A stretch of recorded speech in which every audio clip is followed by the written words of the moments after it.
A'udzubillahi minasyaitonirrajim. Bismillahirrahmanirrahim. Assalamualaikum warahmatullahi wabarakatuh.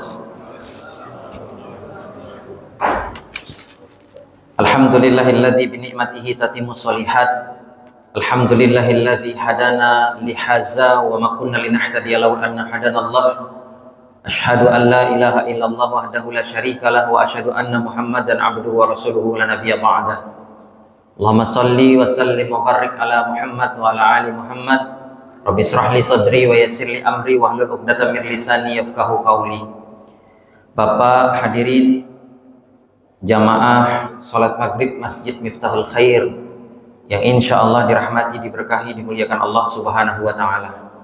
Bersyukur kita tiada hentinya kepada Allah Subhanahu wa taala. Salawat beriring salam senantiasa tercurah terlimpah teruntuk Nabi kita Nabi besar Muhammad sallallahu alaihi wasallam. Jamaah yang dimuliakan Allah Subhanahu wa taala, puncak daripada seluruh ibadah adalah ikhlas. Apa dalilnya? Surat Al-Bayyinah ayat 5. Ini saya yakin Bapak-bapak hafal. Surat ke-98 ini terdapat di juz ke-30. Kalau boleh kasih tahu halamannya 598. Posisinya sebelah kiri pertengahan. Wa ma umiru illa liya'budullaha mukhlishina lahuddin. Kata Allah, tidak kami perintahkan kalian untuk beribadah kecuali ibadah itu kalian kerjakan ikhlas karena Allah Subhanahu wa taala. Ada beberapa rukun di dalam agama kita. Ada rukun agama. Rukun agama itu ada 3. Islam, iman, ihsan. Puncak daripada rukun agama itu ihsan. Ihsan itu ketika ibadah kita sudah tidak memperhatikan orang lagi. Mau dilihat orang, mau nggak dilihat orang, tetap beribadah. Mau orang kurban, orang nggak kurban, tetap kita kurban. Itu ihsan. Karena dia selalu merasa diperhatikan oleh Allah Subhanahu wa taala di mana saja dia berada. Maka puncak daripada rukun agama itu adalah ikhlas. Kemudian rukun iman. Rukun iman yang ke-6, percaya kepada takdir, qada dan qadar. Maka setelah segala macam usaha yang kita lakukan, ikhtiar yang kita lakukan, apapun yang telah ditentukan Allah, terkadang kenyataan tidak sesuai dengan keinginan, maka disitulah puncak tertinggi keikhlasan seseorang. Maka puncak daripada rukun iman, ikhlas. Kemudian ada rukun Islam. Rukun Islam yang kelima, hajjul baita man istata'a ilaihi sabil. Naik haji bagi yang mampu. Lagi-lagi ini juga ujian keikhlasan.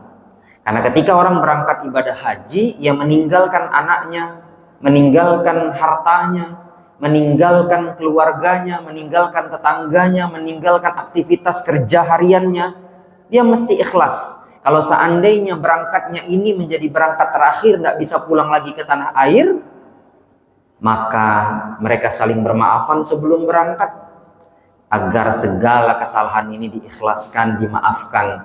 Puncak daripada ibadah haji itu lillah, walillah ala nas hajjul baiti man istata'a ilaihi sabila.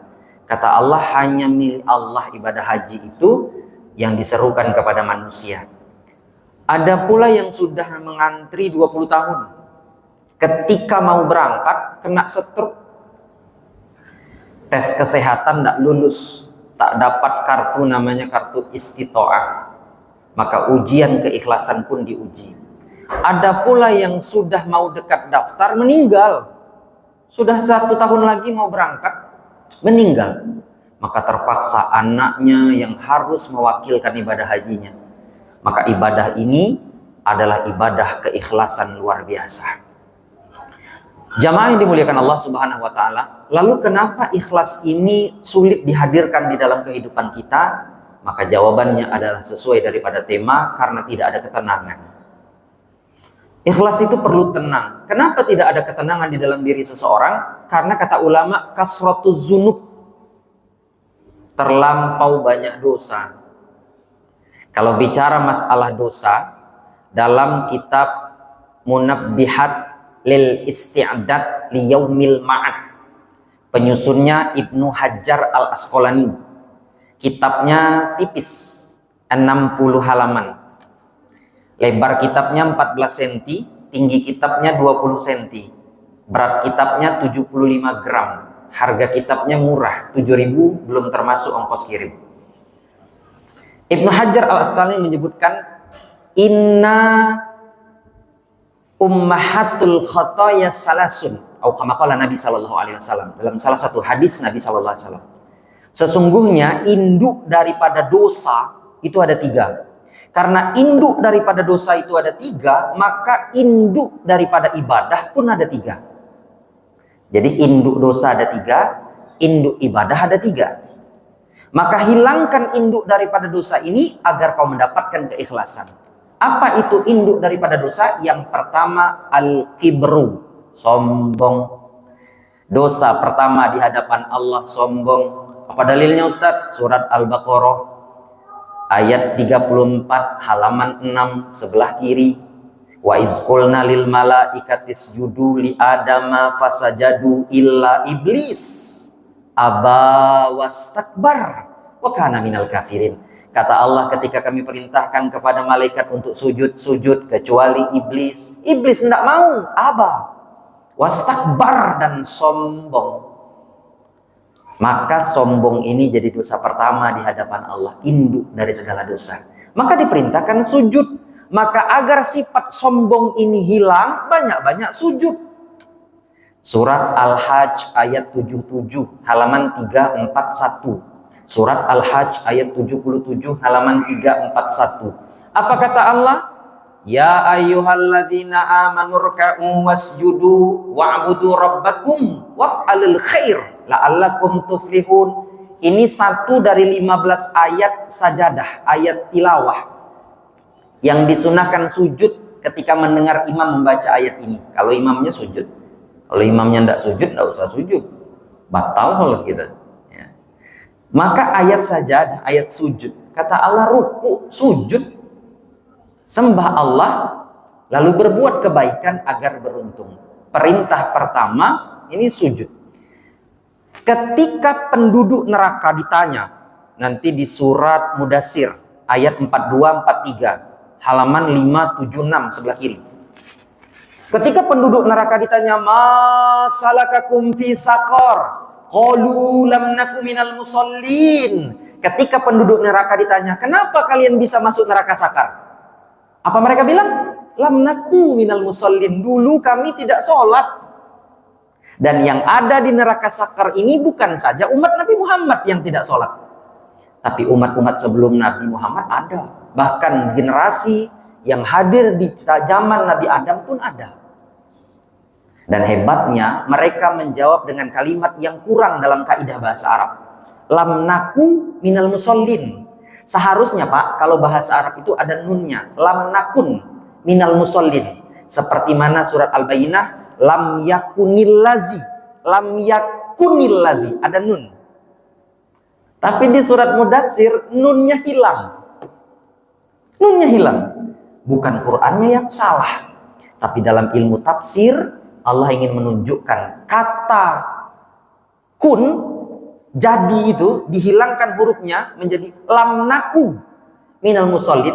Kata Allah, bukan saja orang yang meninggalkan sholat, tapi mereka yang sholatnya tidak sempurna pun bisa masuk bagian neraka sakar. Sholatnya cuma hari Jumat, sholatnya cuma Idul Fitri, Idul Adha. Ketika sholatmu hilang-hilang, seperti hilangnya kata naku, kehilangan huruf nun.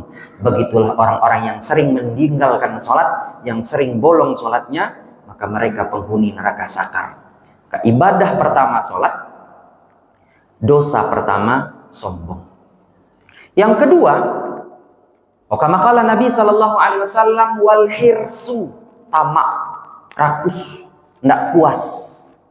Kalau dosa pertama Al-Baqarah 34, maka dosa kedua Al-Baqarah 35. Enak ngafalnya. Sama halamannya 6. Wa qulna ya Adam uskun anta wa zaujukal jannah wa kula minha raghada haitsu syi'tuma wa la taqraba hazihi sajara fatakuna minaz zalimin. Kata Allah, Dam, tinggal kau dan istrimu di dalam surga. Makan seluruhnya, sepuasmu, makan.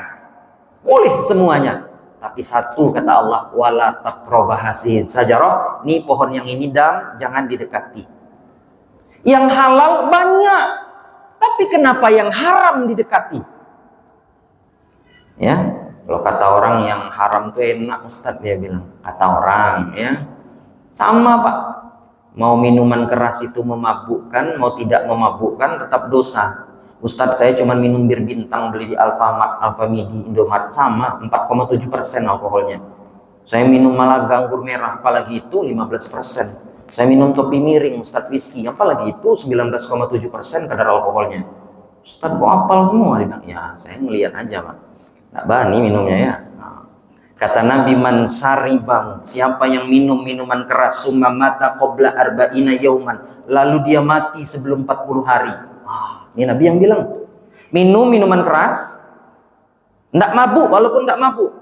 Kemudian dia minum hari Sabtu nih, hari Ahad, hari Senin, hari Selasa tabrakan di depan. Artinya baru 3 hari setelah minum, belum sempat taubat, belum sempat minta ampun. Karena yamutu kal jahiliyah, kata Nabi, dia dianggap mati kafir seperti orang jahiliyah. Kenapa? Minuman itu baru hilang 40 hari dari perutnya. La yuqbala sholatu arba'ina yauman, maka sholatnya tidak diterima 40 hari 40 malam. Tapi sholatnya tetap wajib. Tetap wajib. Meninggalkannya, oh tambah lebih bahaya. Minuman keras, apalagi makanan haram. Maka untuk menghilangkan sifat tamak rakus, maka Nabi Adam diperintahkan puasa. Dosa kedua itu adalah tamak, ibadah kedua puasa. Jadi puasa itu sudah ada sejak zaman Nabi Adam. Apa puasa Nabi Adam? Puasa ayyamul bid, kata Nabi SAW, 3 hari setiap bulan. Maka kata Nabi, aku tak pernah tinggal puasa 13, 14, 15. Puasa ayyamul bid, puasa mutih kata orang, puasa bulan purnama. Jamaah yang dimuliakan Allah, namun harus diingat, bulan depan puasa ini harus bergeser. Kenapa? Karena bulan depan itu bulan Zulhijjah. Bulan Zulhijjah itu tanggal 13 haram puasa. Di bulan Zulhijjah 4 hari haram puasa. Kalau bulan Syawal cuma 1 hari haram, tanggal 1 Syawal. Tapi di bulan depan, bulan Zulhijjah itu 4 hari haram puasa. Tanggal 10, hari nahar itu, Idul Adha. Tanggal 11, tanggal 12, tanggal 13. Maka kalau yang biasa puasa 13, 14, 15 setiap bulan Hijriyah, maka puasanya bergeser 14, 15, 16. Kalau bulan depan sama dengan Muhammadiyah, lebaran kita hari Jumat tanggal 6 Juni, maka lebaran Jumat, Sabtu, Ahad, Senin. Maka Bapak yang biasa puasa Senin, jangan puasa Senin di tanggal itu. Kalau Bapak puasa Senin, Bapak terlampau soleh. Ini masih haram puasa, karena masih tanggal tasyrik. Oh, lebaran Idul Adha nih Pak, lebaran besar, 4 hari tidak boleh puasa. Kalau Idul Fitri cuma 1 hari, kata Allah hari makan-makan. Makan. Maka dulu kata Nabi habiskan dalam 4 hari. Maka kata ulama pembagian daging itu jangan lewat 4 hari. Dulu tak ada kulkas, tak ada freezer. Kalau sekarang ulama sepakat boleh. Kalau sudah dapat di kita, mau dimakan bulan depan juga boleh. Bahkan ada kita ini Pak, daging tahun kemarin masih ada di kulkasnya. Udah jadi batu Pak daging tuh. Ya. Ayolah kasih Pak Ustadz, kan nomornya minta sama Pak Ketua, Ustadz ambil di rumah mana ada sekilo, kan enak silaturahmi gitu. Boleh enggak Ustadz disimpan? Boleh, enggak jadi masalah. Tapi yang enggak boleh panitia. Maka kalau panitia Ustadz kami repot motong hari Jumat, kami sepakat motong hari Sabtu, boleh. Kenapa lebaran Jumat sempit ini Ustadz? Kami Sabtu motongnya, masih aman. 10, 11, 12, 13. Jumat, Sabtu, Ahad, dan Senin masih aman. Jamaah yang dirahmati, diberkahi, dimuliakan Allah. Bahkan kalau di Mekah itu sampai setahun Pak baru dibagi, karena banyaknya jamaah haji bayar denda, bayar hadiyu. Ya, motong di sana beda dengan motong di kita ya. Satu rumah pasti kurban ya. Kalau kita nih Kalau ndak di apa bujuk-bujuk, rayu-rayu, ndak keluar duitnya. Handphonenya gambar apel di belakangnya. Pajak mobilnya Fortune, kurbannya 1,7. Cocok ali. Kalau kayak saya Pak, motor Mio 2015 lampu mati sebelah pula lagi. Pajak bulan depan mau mati pula. Anda ikut kurban masih aman saya Pak. Apa Pak, Fortune mobilnya ikut 1,7, malu sama malaikat nanti Pak ya. Jamaah yang rahmati diberkahi dimuliakan Allah, maka puasa ibadah yang kedua. Yang ketiga, dosa ketiga yang terbesar itu, yang pertama kali dilakukan itu adalah dosa tamak. Tamak lagi. Al-hasad, dosa dengki. Jadi yang pertama tadi sombong, yang kedua tamak rakus, yang ketiga dengki hasad. Siapa yang lakukan pertama kali? Anak Nabi Adam. Qabil dan Habil. Apa dalilnya Ustaz? Surat Al-Ma'idah, surat kelima juz ke-6, ayat 27, halaman 112. Watslu naba'abnai Adam bil haqqi iz qarraba qurbanan wa tuqbila min ahadihima wa lam yutaqabbal minal akhar. Kurban pertama itu Pak, bukan zaman Nabi Ibrahim. Nabi Ibrahim itu hanya menyempurnakan, karena dulu orang kurban manusia. Di sungai Nil tuh Pak, yang dialiri supaya sungai Nil ini terus ngalir, anak perempuan cantik dikurbankan. Zaman dulu manusia kurbannya. Maka untuk mengganti kurban manusia ini, Nabi Ibrahim diperintahkan menyembelih Nabi Ismail. Allah sendiri yang tunjukkan Ismail berubah menjadi kibas, ya, domba. Nah jamaah yang dimuliakan Allah, syariat ini sudah dilakukan oleh Qabil dan Habil. Diperintahkan untuk berkurban, maka ada yang diterima, fatuqabbila min ahadihima walam yutaqabbal minal akhar. Satu diterima, satu tidak diterima. Maka rumusnya, tidak semua orang yang kurban itu pasti diterima.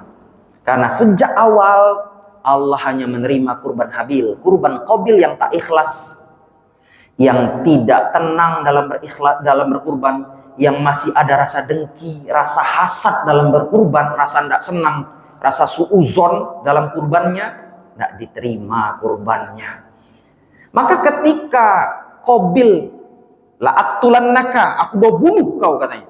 Nah dia tidak terima Pak, kurbannya tidak diterima. Aku bunuh kau Bil. Apa kata Habil? Bunuh aja. Ya.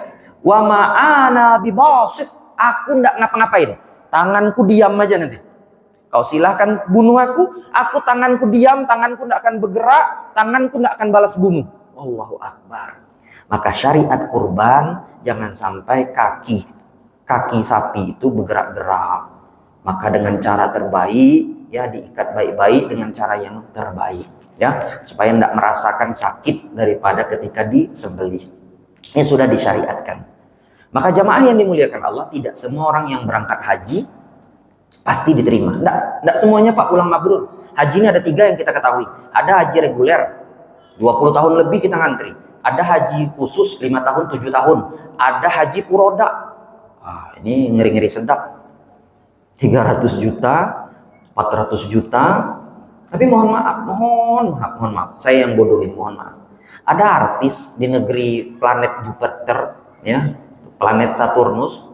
Hajinya puroda Pak, tapi pulang tetap joget, pulang tetap buka jilbab. Hajinya tanggung produk 400 juta tanpa antri langsung berangkat. Ya, kenapa enggak semuanya yang berangkat ke sana mabrur? Berangkat haji pulang dengkul masih kemana-mana. Hati-hati nanti Pak, ibadah kurban dengkul jangan kemana-mana. Dengkul itu aurat. Maka carilah celana yang di bawah dengkul. Iya Ustaz. Itu aurat Pak, bukan perempuan saja yang buka jilbab. Kita ini kan selalu nyalain perempuan yang buka jilbab. Bapak dengkul kemana-mana, Bapak nyalain. Mungkin gara-gara dengkul Bapak itu kemana-mana rezekinya lambat. Mungkin Bapak sering nongkrong di depan teras, pusat Bapak kemana-mana. Pusat itu aurat Pak. Memang kalau Bapak duduk di depan teras, tidak pakai baju, tidak ada yang nafsu Pak, saya tahu. Ya, jangan coba ibu-ibu, tidak berbaju duduk depan teras, saya tidak bergerak dari situ. Ya.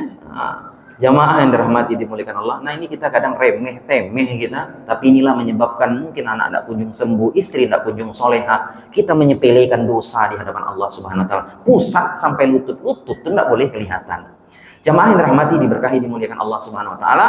Maka ketika banyak dosa di dalam diri, ibadah jadi malas. Ibadah jadi malas. nggak ada ketenangan, nggak ada keikhlasan.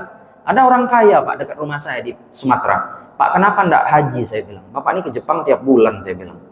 Sering jalan-jalan kemana-mana. Apa dia bilang? Ustadz, saya takut kena azab, dia bilang.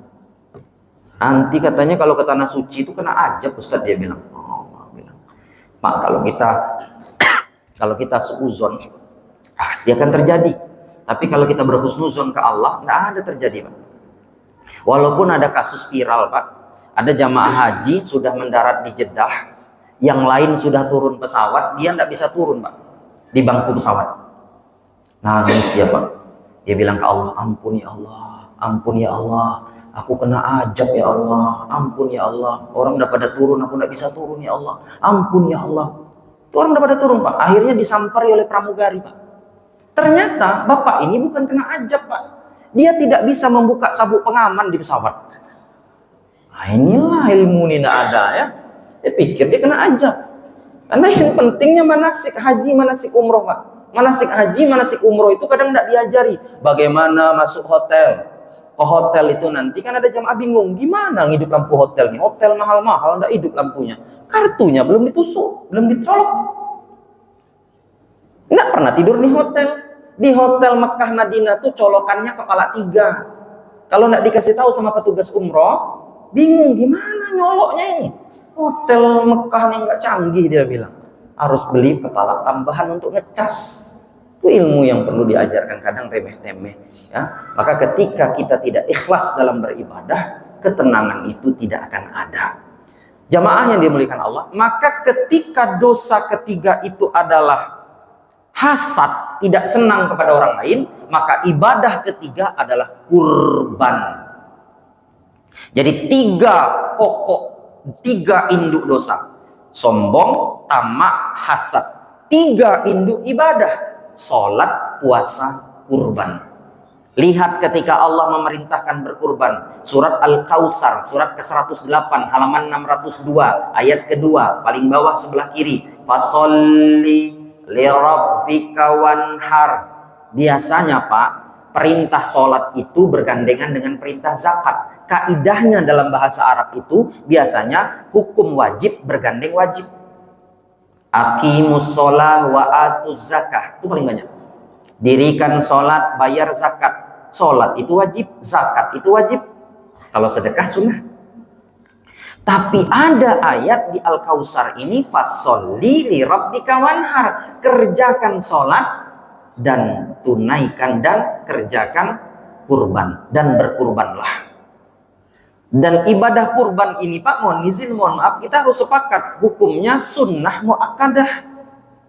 Karena masih banyak orang ini bilang kurban itu wajib bagi yang mampu. Mohon maaf, salah. Harus jujur-jujuran kita. Yang wajib itu dalam mazhab Hanafi. Kalau mazhab yang lain, kurban itu sunnah muakkadah. Siapa yang bilang, Ustaz? Nabi. Kata Nabi, di salah satu sunnatin, aku punya 3 sunnah. Sunnah bagi kalian wajib, sunnah bagi kalian wajib bagiku. Jadi ada 3 sunnah, itu bagi kita sunnah, bagi Nabi wajib. Apa itu? Sholat duha. Nabi tidak pernah tinggal sholat duha. Kalau Bapak punya masalah ekonomi, punya masalah dengan keuangan, punya masalah dengan pekerjaan, coba dirutinkan sholat duhanya. Nabi tidak pernah tinggal. Yang kedua kata Nabi, sholat witir. Pun tidak pernah tinggal sholat witir. Yang ketiga kata Nabi, kurban. Tidak ada tahun Nabi tidak kurban. Kalau haji 1 kali seumur hidup, kalau umroh 4 kali seumur hidup. Tapi kalau kurban tiap tahun, amlahaini, akronaini, kabshaini, amlahaini, akronaini. 2 ekor domba yang putih besar, yang betanduk dia. Usianya kira-kira 2 tahun. Kalau sapi, kalau kambing minimal 1 tahun, kalau domba yang besar 6 bulan sudah boleh, kalau onta 5 tahun. Ada klasifikasi umurnya, tidak boleh lebih. Kenapa? Kalau terlalu tua dagingnya tidak enak, layu dia, ya, tidak enak. Kalau yang tua pasti udah ompong, Pak, udah keriput gitu ya. Maka tidak bisa sembarang. Maka kurban nih, fasholli li rabbika wanhar. Maka hukumnya sunnah muakkadah. Yang wajib bagi yang mampu itu haji. Kalau kurban sunnah. Jadi kalau ada orang kaya, ya, tapi jangan dipotong nih ya. Kalau ada orang kaya, dia tidak mau kurban. Haram kan? Tidak. Terus jujur kita, sunnah muakkadah. Tapi, ini tapinya Pak. Satu-satunya hadis Nabi yang berbunyi dalam kitab Bulughul Maram nomor hadis 1357, man lahu sa'atan falam yudhi fala yaqrabanna musallana. Di sini orang keluarin dalil wajib. Kata Nabi, siapa yang punya kemampuan uang tapi tidak mau berkurban, punya kemampuan kurban tapi tidak mau kurban, jangan sholat di dekat kami. Nabi tidak pernah bilang, siapa yang berzina jangan ke masjidnya, siapa yang langganan ke Manggarai jangan ke sini. Ada Pak, Nabi tidak kenal Manggarai dulu ya. Contoh, ini contoh. Ya, baru itu Ustaz. Kalau dulu 317 Ustaz dia bilang, apal bulan ya, tidak ada. Orang yang minuman keras, kata Nabi, siapa yang minum minuman keras jangan ke masjid. Nah ada. Siapa yang nyabung ayam jangan ke masjid, kata Nabi. Nah ada. Siapa yang hobi main togel jangan ke masjid, kata Nabi. Enggak. Nah ada. Siapa yang membunuh jangan sholat ke masjid, kata Nabi. Enggak ada. Tapi kata Nabi, siapa yang tidak mau berkurban, dia bisa berkurban, jangan sholat di masjid kami. Kata ulama, percuma kau sholat kalau kau tidak mau berkurban. Karena ini hubungan sosial Pak. Rajin haji, rajin umroh, tetangga tidak pernah ditegur. Nol. Maka ketika sholat yang kita doakan di akhir sholat kita pertama kali siapa? Orang lain. Assalamualaikum warahmatullah. Assalamualaikum warahmatullah. Kita doakan kanan kita, doakan kiri kita. Bahkan malaikat yang ikut sholat pun kita doakan dengan kalimat Assalamualaikum, bukan Assalamualaika. Orang kita doakan pertama kali selesai sholat. Maka rajin ke masjid tapi tidak mau kurban, jauh-jauh. Maka disinilah kata ulama, kalau punya kemampuan berkurban, maka harus direncanakan. Kenapa orang naik pesawat tidak pernah telat? Karena direncanakan. Jam berapa check-innya, jam berapa nanti boardingnya, direncanakan Pak.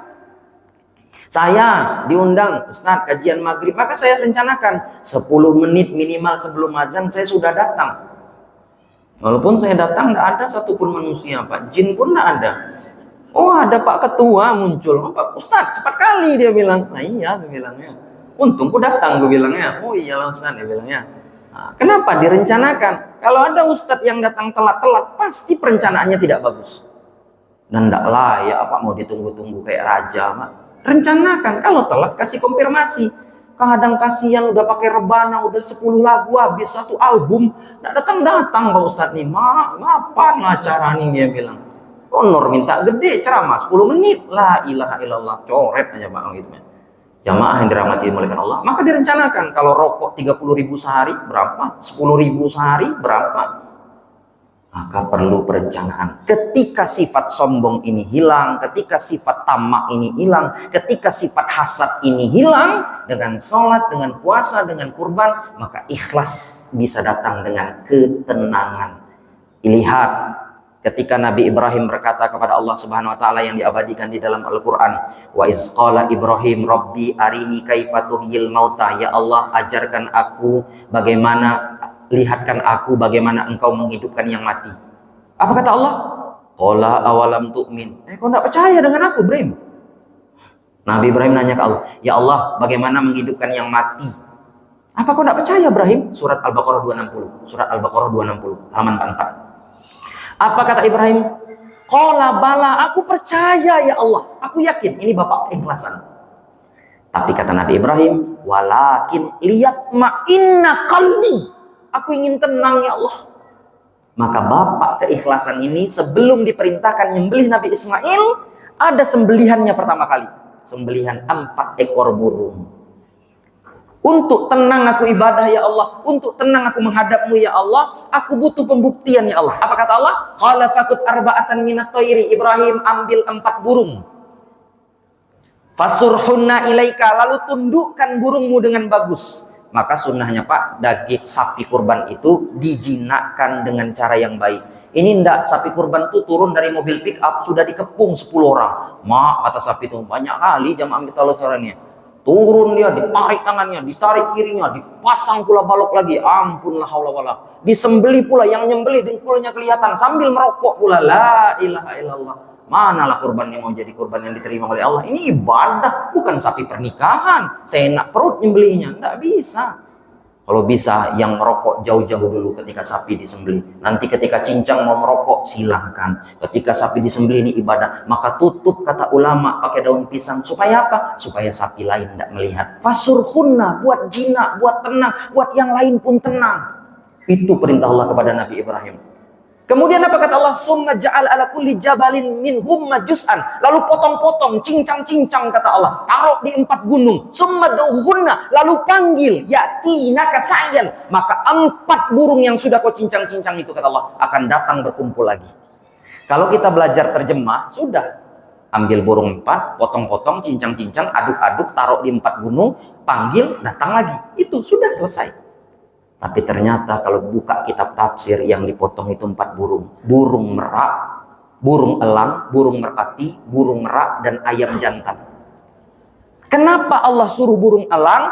Burung elang itu Pak sifatnya mencuri. Sifatnya otoriter, mengambil tanpa belas kasih. Maka sembelih sifat yang ingin mengambil punya orang lain. Ini makna kurban. Yang bukan hak kita, ini aspal dimakan, jembatan dimakan, ya kwitansi kosong dimakan. Maka banyak fotokopi bilang, oh tidak menerima nota kosong, dia bilang. Ini banyak oknum-oknum. Bahkan tuh ada Pak, mohon maaf, pemerintahan ustadz ceramah suruh tanda tangan kwitansinya kosong. Aku paling malas kalau itu, nggak mau tanda tangan. Gue bilang terima 200 kok tulis 2 juta. Ustadz aja Pak dipajaknya kayak gitu Pak. La haula wala quwata illa billah. Maka apa? Sifat elangnya enggak hilang. Burung elang. Kemudian yang kedua kata Allah, kata ilmu tafsir, ambil burung merpati. Burung merpati ini apa? Buang kotoran di mana-mana, penyakit di mana-mana. Burung merpati ini Pak, kalau makan datang dia dikasih. Kalau enggak dikasih dia pergi. Burung merpati ini ketika makan di sikutnya kanan kiri temannya. Ada orang Pak ketika dikasih kita baik dia, ketika enggak dikasih menjauh. Ketika kita banyak duit, ngaku keluarga dia Pak. Giliran kita enggak punya duit, enggak kenal. Kita enggak punya duit, jangankan manusia Pak, setan aja lari. Apa kata setan? Apalah mau ganggu orang nih ya, duit aja enggak punya, dia bilang. Maka sifat burung merpati ini disembelih oleh Nabi Ibrahim. Ya. Kemudian yang ketiga burung merak. Burung merak ini apa? Sering pamer. Dibukanya ekornya itu, supaya lihat keindahannya. Ada orang yang ke masjid, supaya lihat bajuku, supaya lihat motorku. Kalian ngantri bensin, aku motor listrik. Mahal motorku, dia bilang. Ada orang seperti itu. Ustaz ngantri bensin kah? Alhamdulillah enggak.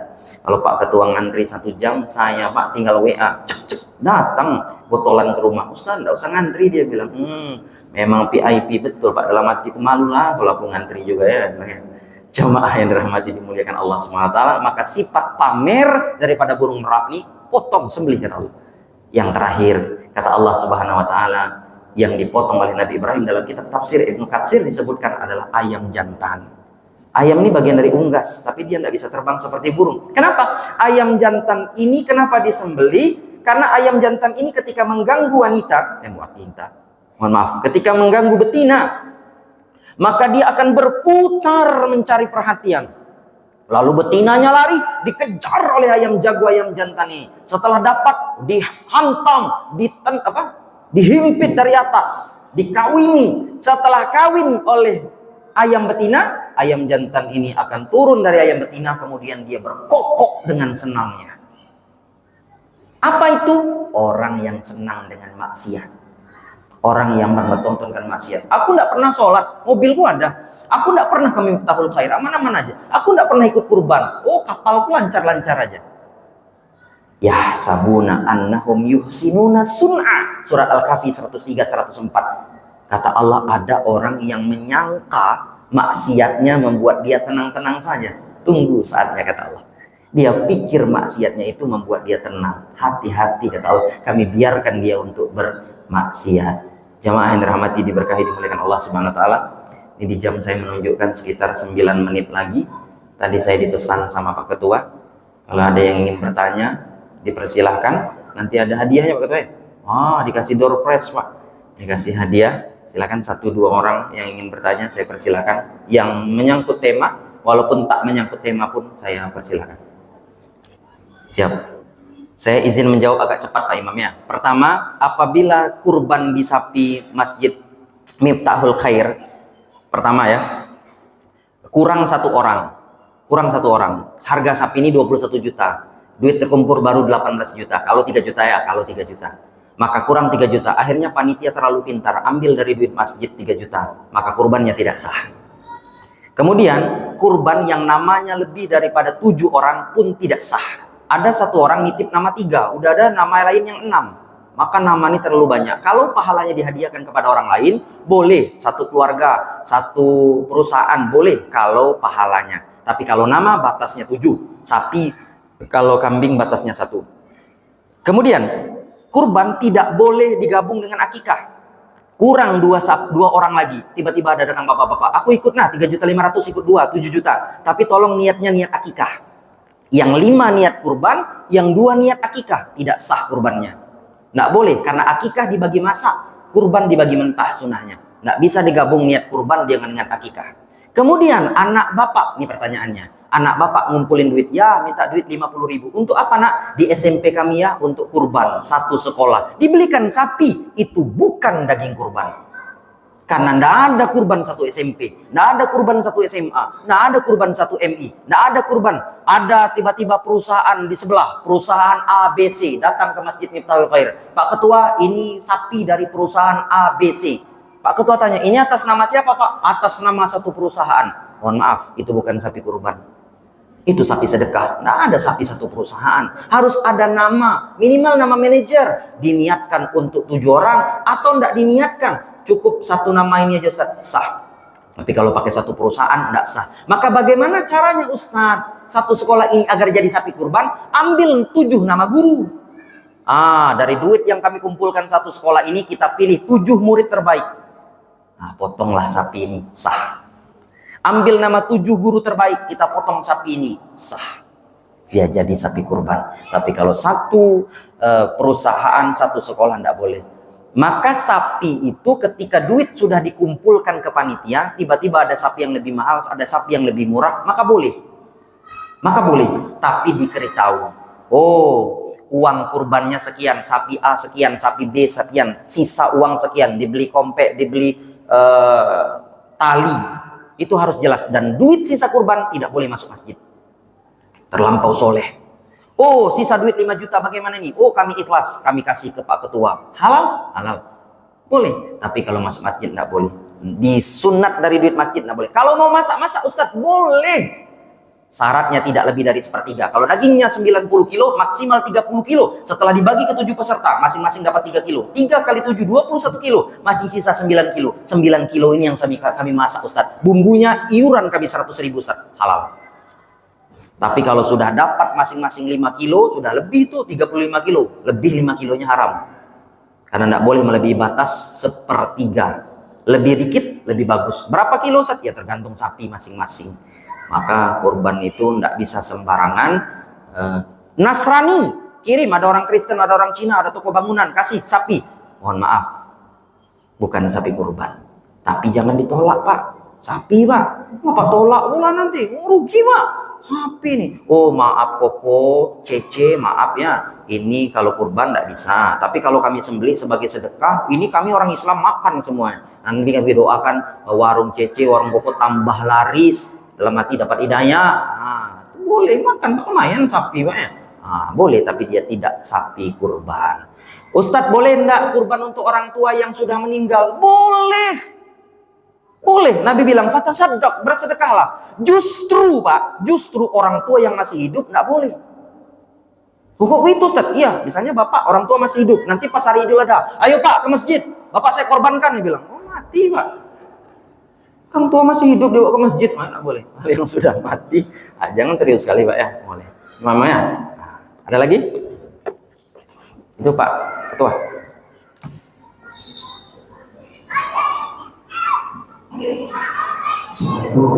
Waalaikumsalam warahmatullahi. Baik. Akikah itu kewajiban orang tua. Kurban kewajiban pribadi. Kalau bapak sekarang umurnya misalnya 40, bapak belum diakikah, bapak tak ada dosa. Jangankan umur 40, ketika bapak balik umur 15 mimpi wajib, orang tua belum mengkurbankan, maka bapak tak wajib untuk akikah. Kenapa? Itu kewajiban ayah bapak, bukan kewajiban bapak. Oh Ustadz, bolehkah saya nanti umur 40 kurban? Akikah? Boleh. Nabi akikah umur 40, kata Ali bin Abi Thalib. Jadi Nabi akikah itu umur 40. Boleh. Kenapa? Karena Nabi dulu belum diakikahkan. Akikahnya atas nama Nabi, pahalanya untuk orang tuanya. Kenapa? Karena kewajiban orang tuanya ketika itu belum mampu. Maka karena akikah kewajiban orang tua, kurban kewajiban masing-masing. Maka siapa yang belum kekah tetap boleh untuk kurban, karena dia tidak sama. Kekah ini dibagi masak sunahnya, kurban ini dibagi mentah. Kekah ini kewajiban ayah kita, kurban kewajiban kita masing-masing. Bukan kewajiban ayah kita, kita punya uang, kita wajib untuk berkurban. Nah, jadi beda kewajibannya, jadi tidak menutupi. Jadi salah kalau ada orang yang bilang orang yang belum berkekah tidak boleh berkurban. Salah besar. Karena Nabi berkurban setiap tahun. Kemudian kurban tadi hukumnya kewajiban orang tua, akikah kewajiban orang tua, sedangkan kurban kewajiban masing-masing. Jadi itu Pak, dan semuanya sunnah muakkadah. Jadi kalau tidak mampu pun Bapak tidak mau kekah juga untuk orang tua, tidak apa-apa. Jadi saya bilang kalau ada uang mau kekah, kekah boleh kapan saja Pak.